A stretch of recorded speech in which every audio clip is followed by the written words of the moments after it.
Hello student, आशा करते हैं आप लोग बहुत अच्छे होंगे। आज के इस ऑनलाइन सेशन में आप लोगों का बहुत बहुत स्वागत है। आज की इस क्लास में हम लोग अमोनिया बनाने की हैबर विधि सीखेंगे, यानी कि हैबर विधि द्वारा अमोनिया गैस कैसे बनाया जाता है, इसको आज हम लोग आज की क्लास में देखने वाले हैं। ठीक है, तो चलिए अब हम लोग देखते हैं कि हैबर विधि द्वारा अमोनिया कैसे बनाया जाता है। ठीक ना, देखिए तो क्या है अमोनिया गैस बनाने की हैबर विधि। तो पहले हम इसकी रिएक्शन आपको बता दें, इसके बाद ये जो विधि है ये बेहतरीन तरीके से आपको इसके बाद हम समझाएंगे। तो पहले हम इसकी रिएक्शन बता दें कि कौन सी रिएक्शन इसमें होती है, तब जाकर के जो है कि अमोनिया का फॉर्मेशन होता है।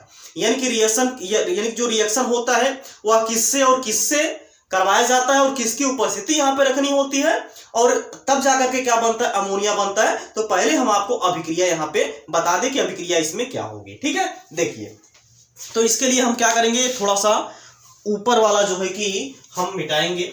देखिए अब इसको जरा समझिए। देखिए जरा यहाँ पे क्या करते हैं, नाइट्रोजन, आप जानते हैं नाइट्रोजन जो होता है उसका फार्मूला क्या होता है, N2 होता है, और हाइड्रोजन इसका फार्मूला क्या होता है, H2 होता है। तो क्या बन जाता है आपका, NH3 बन जाता है। यानी कि जब हम लोग नाइट्रोजन और हाइड्रोजन की अभिक्रिया करवाते हैं तो क्या बनता है, NH3 बनता है, यानी कि अमोनिया बनता है। अब ये जो आपने अभिक्रिया लिखा है, अभी ये अभिक्रिया आपकी सही नहीं है, अभी ये रिएक्शन आपकी पूरी कंप्लीट नहीं है। इसको अभी हमको क्या करना होगा, बैलेंस करना होगा, यानी कि संतुलित करना होगा। संतुलित करने के लिए क्या करेंगे, देखिए नाइट्रोजन यहां पे 2 है, यहां पे नाइट्रोजन कितना है, 1 ही है। तो क्या यहां पे नाइट्रोजन बैलेंस है, नहीं बैलेंस है। बात समझ आ रही है ना, यहां पे नाइट्रोजन बैलेंस नहीं है। और हाइड्रोजन को देखा जाए तो हाइड्रोजन यहां पे 2 है, यहां पे हाइड्रोजन कितना है, 3 है।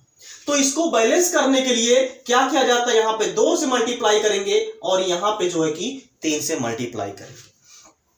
अब ये आपको यहां पे समझ में आ गया होगा, नाइट्रोजन यहां पे कितना है, 1 मोल है, और हाइड्रोजन यहां पे कितना मोल है, 3 मोल है। यानी कि नाइट्रोजन जो है कि 1 मोल है और हाइड्रोजन यहां पे कितना मोल है, 3 मोल है। ठीक ना, ये जब दोनों की अभिक्रिया,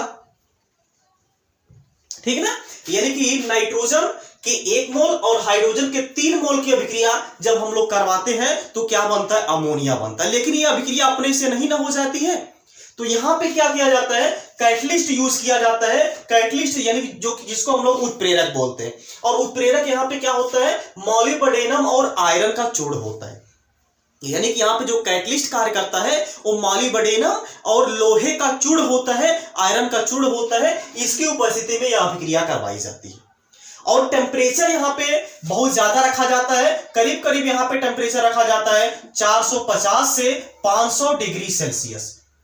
यानी कि यहां पे जो टेम्परेचर है, टेम्परेचर कितना रखा जाता है, 450 से 500 डिग्री सेल्सियस के करीब यहां पे टेम्परेचर रखा जाता है। तब जाकर के यहां पे क्या बनता है, NH3 बनता है और अमोनिया बनता है। अमोनिया जब बनता है तो यहां पे प्रेशर भी बहुत हाई लगाना पड़ता है, लगभग 200 वायुमंडल, 200 वायुमंडल, लगभग 200 वायुमंडल क्या करते हैं, प्रेशर भी यहां पे लगाया जाता है। तब जाकर के क्या बनता है, ये अमोनिया बनता है। यानी कि ये है अमोनिया बनाने की हैबर विधि। अब हम इसको एक बार आपको लिखना कैसे है, इसमें अगर एग्जाम में आ जाए तो इसको लिखना कैसे, इसको हम एक बार आपको बता दें। देखिए आपको क्या करना है कि जब नाइट्रोजन तथा हाइड्रोजन को 1:3 के अनुपात में लेकर, जब नाइट्रोजन तथा हाइड्रोजन को 1:3 के अनुपात में लेकर, मतलब अगर नाइट्रोजन 1 रहेगा तो हाइड्रोजन आपको कितना लेना पड़ेगा, 3 लेना पड़ेगा। अगर बात करें नाइट्रोजन 10 मोल रहेगा तो आपको जो हाइड्रोजन लेना है और 3 मोल, यानी कि उसका 3 गुना लेना है, यानी 10 तिया 30, यानी कि 30 मोल जो है कि आपको नाइट्रोजन लेना पड़ेगा। बात समझ में आ गई ना। तो ये है 1:3 के अनुपात में आपको क्या करना है, नाइट्रोजन और हाइड्रोजन को लेना है।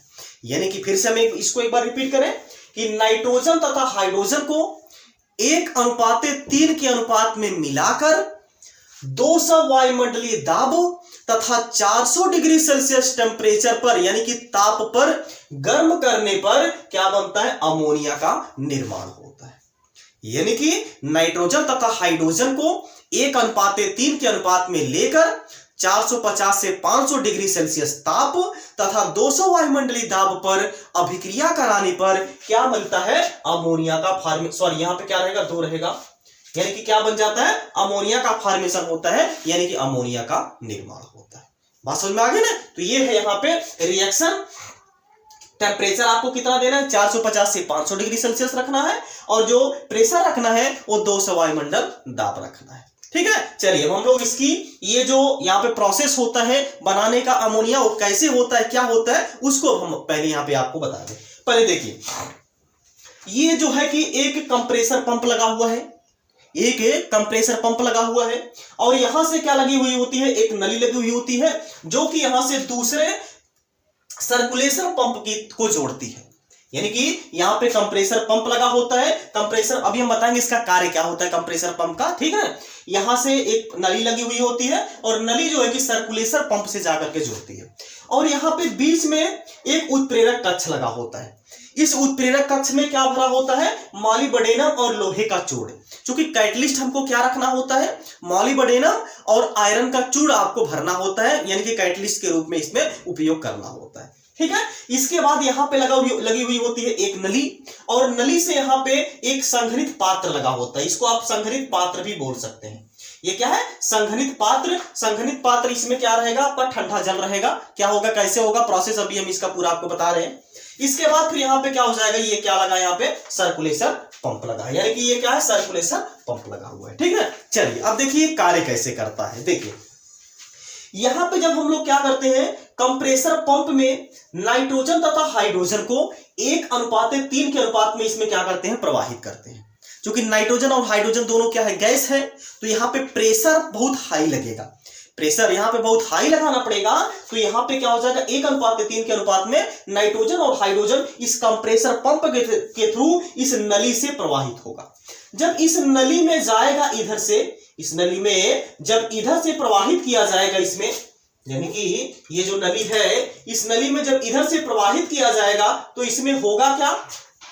यहां से देखिए आ जाएगा, ये जो यहाँ पे एक कैटलिस्ट का चैम्बर रखा हुआ है, लगा हुआ है, जिसमें क्या भरा हुआ है? मॉलिब्डेनम और लोहे का चूड़। यहां से नाइट्रोजन और हाइड्रोजन आएगा, और ये इसमें क्या भरा हुआ है? मॉलिब्डेनम और लोहे का चूड़। अब इसको जो है कि ये हीट किया जाता है, इसको गर्म कर दिया जाता है। कितना टेम्परेचर पर? 450 डिग्री सेल्सियस टेम्परेचर पर, या उससे भी अधिक 500 डिग्री सेल्सियस टेम्परेचर पर ये गर्म रहता है लोहे का चूड़। इसमें जैसे ही यानी कि नाइट्रोजन और हाइड्रोजन 1:3 के अनुपात में प्रवाहित किया जाता है, यहां पे तुरंत जो होता है अमोनिया का फॉर्मेशन हो जाता है, यानी अमोनिया यहां से बन जाती है। लेकिन अमोनिया यहां से केवल 10 से 15% ही बनती है। 10 से 15% ही अमोनिया का फॉर्मेशन इससे होता है, और बची की बची हुई जो नाइट्रोजन और हाइड्रोजन है, यह इस नली द्वारा, ये जो यहाँ पे नली लगी हुई है, इस नली द्वारा जो है कि इसमें देखिए नली में क्या क्या जाएगा? इसमें क्या बन गया? अमोनिया बन गया। यानी अमोनिया बन गया। कितना अमोनिया बना? केवल 10 से 15% ही केवल अमोनिया बन पाया, और जितनी भी बची हुई नाइट्रोजन और हाइड्रोजन है, ये भी अमोनिया के साथ साथ इस जाकर के इस चैम्बर में, यानी कि इस चैम्बर में चली जाएगी। ठीक है, यानी कि यहां से क्या क्या जाएगा? नाइट्रोजन, हाइड्रोजन और अमोनिया जाएगा। इधर से जाएगा तो यहां पे एक संघनित पात्र लगा हुआ था।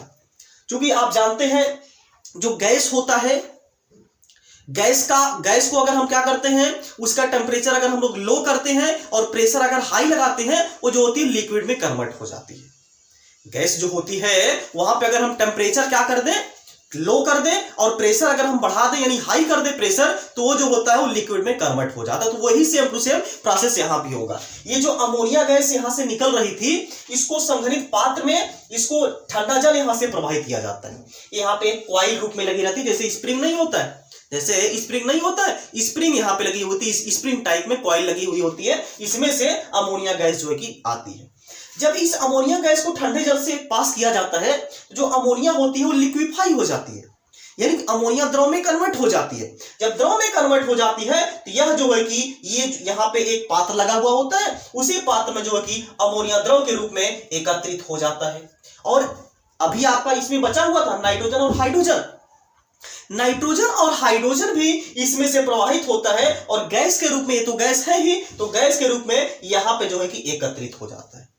अब यहाँ पे जब एकत्रित होता है, यहाँ से अमोनिया कुछ ही मात्रा में प्राप्त हुई और केवल 10 से 15% अमोनिया यहाँ से प्राप्त हुई है, और जो बचा हुआ नाइट्रोजन और हाइड्रोजन है ये यहां से इस नली द्वारा जाएगा। कहां पे जाएगा? इस सर्कुलेशन पंप में। सर्कुलेशन पंप क्या करेगा? फिर से नाइट्रोजन और हाइड्रोजन को फिर से क्या करेगा? इस चैम्बर में भेज देगा। ये चैम्बर क्या है? कैटलिस्ट वाला, ठीक है ना, जिसमें मॉलिब्डेनम और आयरन का चूड़ जो है कि भरा हुआ है, जिसको 400 डिग्री सेल्सियस टेम्परेचर पर हमने हीट किया था। फिर से ये जो बचा हुआ नाइट्रोजन और हाइड्रोजन है फिर से यहां पे आएगा, फिर से कुछ मात्रा में क्या करेगा? या 10 से 15% उसको फिर से अमोनिया में कन्वर्ट करेगा, और फिर से यही प्रोसेस जो कि अमोनिया फिर से जब कन्वर्ट करेगा तो फिर से कुछ मात्रा में बच जाएगा नाइट्रोजन और हाइड्रोजन, और यहां से भी हम लोग प्रवाहित कर रहे हैं नाइट्रोजन और हाइड्रोजन। तो सभी के सभी जो नाइट्रोजन और हाइड्रोजन है कुछ ही मात्रा में यहाँ पे 10 से 15% जो है कि आपका अमोनिया में कन्वर्ट हो पाता है। जो बचा हुआ नाइट्रोजन और हाइड्रोजन होता है फिर से यहाँ पे एकत्रित हो जाता है और फिर से सर्कुलेशन पंप द्वारा फिर से इसमें भेज दिया जाता है। यही जो प्रोसेस है यही प्रोसेस चलता रहता है। बात समझ में आ गया? इस तरह से अमोनिया का फॉर्मेशन होता है। किस विधि द्वारा? हैबर विधि द्वारा, ठीक ना। इसको आप नोट कर लीजिए, इसको हम एक बार फिर से रिपीट करते रहे, ठीक है। इसको आप एक बार नोट कर लीजिए। देखिए एक बार फिर से हम इसको रिपीट करें कि अमोनिया बनाने की हैबर विधि क्या होती है। जब हम लोग नाइट्रोजन और हाइड्रोजन को 1:3 के अनुपात में 400 डिग्री सेल्सियस या फिर 450 से 500 डिग्री सेल्सियस ताप पर गर्म करते हैं तो, और वहां पे जो प्रेशर होता है कितना होता है? लगभग 200 वायुमंडल होता है। जब इसको हीट करते हैं 450 डिग्री सेल्सियस पर तो क्या बन जाता है? यहाँ पे अमोनिया का फॉर्मेशन होता है। कैसे होता है? एक बार फिर से हम इसको रिपीट कर दे कि यहां से जब आप क्या करेंगे, नाइट्रोजन और हाइड्रोजन को 1:3 के अनुपात में इस कंप्रेसर पंप में प्रवाहित करेंगे तो कंप्रेसर पंप क्या करेगा? इस नाइट्रोजन और हाइड्रोजन गैस को यहां से प्रवाहित करेगा और लेकर के जाएगा एक यहाँ पे चैम्बर है जिसमें क्या भरा हुआ है? मॉलिब्डेनम और लोहे का चूड़ भरा हुआ है। और ये जो लोहे का चूड़ और मॉलिब्डेनम है यह पहले से ही 450 से 500 डिग्री सेल्सियस टेम्परेचर पर इसको गर्म किया हुआ है। पहले से यहाँ पे टेम्परेचर दे दिया गया था जिससे ये हीट हो गया था, यानी कि गर्म हो गया था। अब इसमें जैसे ही प्रवाहित होगा नाइट्रोजन और हाइड्रोजन, यहाँ पे अमोनिया गैस जो है कि बन जाएगी। लेकिन अमोनिया गैस बहुत कम मात्रा में बनेगी, केवल 10 से 15% ही अमोनिया में कन्वर्ट हो पाती है। जो बची हुई है नाइट्रोजन और हाइड्रोजन है, जो बची हुई नाइट्रोजन और हाइड्रोजन है और यहां से अमोनिया के साथ यहां से प्रवाहित की जाती है। यहां पे क्या होता है? एक संघनित पात्र लगा होता है। संघनित पात्र में जो अमोनिया होती है गैस के रूप में उसको लिक्विड में कन्वर्ट कर देती है, क्योंकि यहाँ पे टेम्परेचर जो होता है वो लो हो जाता है और प्रेशर यहाँ पे क्या हो जाता है? बढ़ जाता है, यानी कि इंक्रीज कर जाता है। आप जानते भी होंगे जब टेम्परेचर जैसे जैसे लो किया जाता है, जैसे भाई आपका फ्रीज है, फ्रीज क्या करता है? बर्फ बना देता है। बर्फ बनाने का मतलब क्या है? उसका टेम्परेचर लो कर देता है, घटा देता है। तो वही सेम टू सेम प्रोसेस यहाँ भी है। ये क्या है? गैस है। तो गैस ये क्या करता है? यहाँ से टेम्परेचर को लो कर देता है। जब टेम्परेचर यानी कि ये टेम्परेचर यहाँ पे क्या हो जाएगा? लो हो जाएगा, क्योंकि यहाँ पे ठंडा पानी इसमें प्रवाहित किया जा रहा है। जो भी अमोनिया द्रव के रूप में यानी कि जाएगी वह यहाँ पे नीचे पात्र में एकत्रित हो जाएगी, और जो बची हुई नाइट्रोजन और हाइड्रोजन है इसको फिर से सर्कुलेशन पंप द्वारा फिर से इस चैम्बर में भेज दिया जाएगा। और यही जो प्रोसेस है यही बार बार रिपीट होता रहता है। ऐसे ही अमोनिया का फॉर्मेशन होता रहता है, ठीक है ना। तो ये था अमोनिया गैस बनाने की हैबर विधि। आज की क्लास में बस इतना ही। अब हम लोग मिलते हैं किसी नेक्स्ट क्लास में किसी नेक्स्ट टॉपिक के साथ। तब तक आप लोग साथ भी रहिए, स्वस्थ रहिए, मस्त रहिए, खूब मेहनत से पढ़ाई करिए। अब मिलते हैं नेक्स्ट क्लास में। जय हिंद, जय भारत।